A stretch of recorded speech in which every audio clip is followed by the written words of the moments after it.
What is up, guys? So with season 5, wave control and freezing has become even more important in bot lane especially. So with these rise of these mega tanks with Cinderhulk and stuff like that, it's even more important for ADs to get farm and items quickly. And well, if you're freezing, you're making the enemy AD weak, and it's a huge advantage for your team. So the big reasons why you would freeze are because it makes it easier for your jungler to gank, it denies experience, it denies gold from the enemy carry. And just before we kick off, in case anyone isn't sure, wave control is talking about how you manage the minions in your lane, and freezing is keeping the wave in an advantageous position for you while it keeps the enemy away from them. So the best place to start is with wave control, and there are kind of 3 positions that the wave can have in bot lane. Either the minions will be towards your turret, they'll be in the middle of the lane, or towards their turret. We're going to be looking at a bird's eye view of bot lane because this is really the easiest way that I can show you these different zones and why each one is going to be good. So first one is at your turret. So their minions outnumber yours, and it means you can't trade because they have the minion advantage. It will eventually push into tower and you'll have to farm under tower. Now this doesn't sound too bad, but they have no minions to kill, so they can focus on hitting you, whereas you have minions to kill, so you have to split your focus. You are unlikely to get ganked unless you get poked too much and dived, but they do have lane control in this position. So moving on to the middle zone, the orange zone, and they can zone you if they're ahead, or you can zone them if you're ahead, and because the minions are going to be equal on either side, there's no advantage here.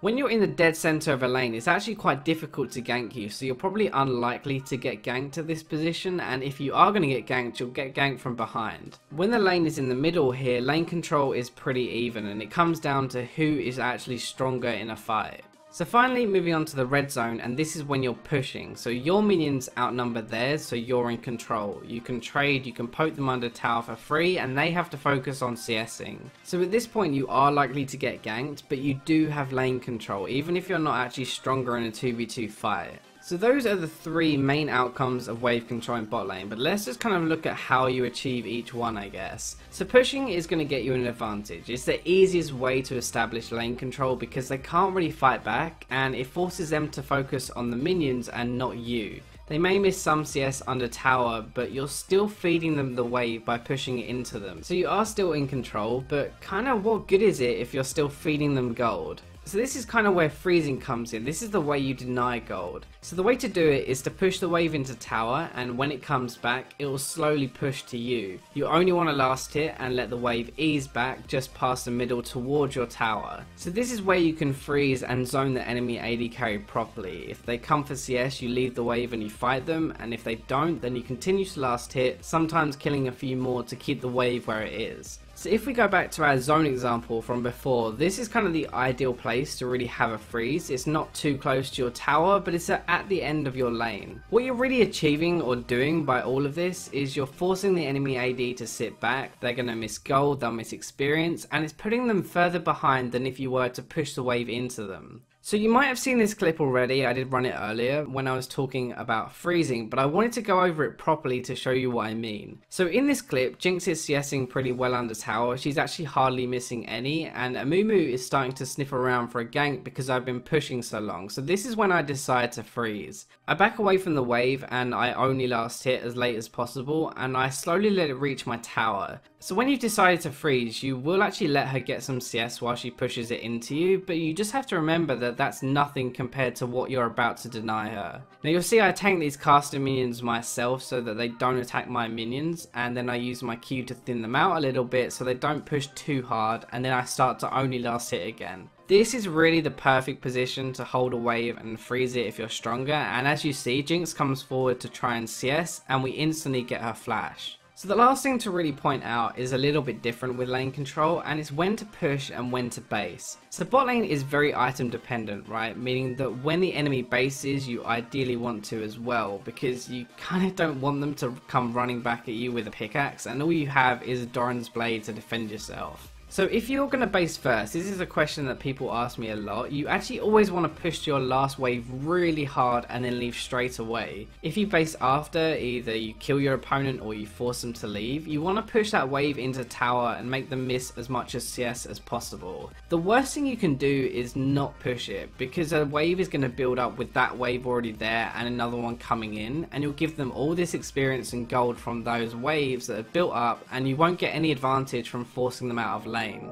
So these are the basics of wave control and freezing, I guess in simple terms, but this is all you need to know until you reach a low diamond standard. Just try it in your next game and I promise you will see a bigger difference between how strong you are and how strong the enemy AD is by the end of the lane phase. As always though, that is all for this video, so I'll catch you next time.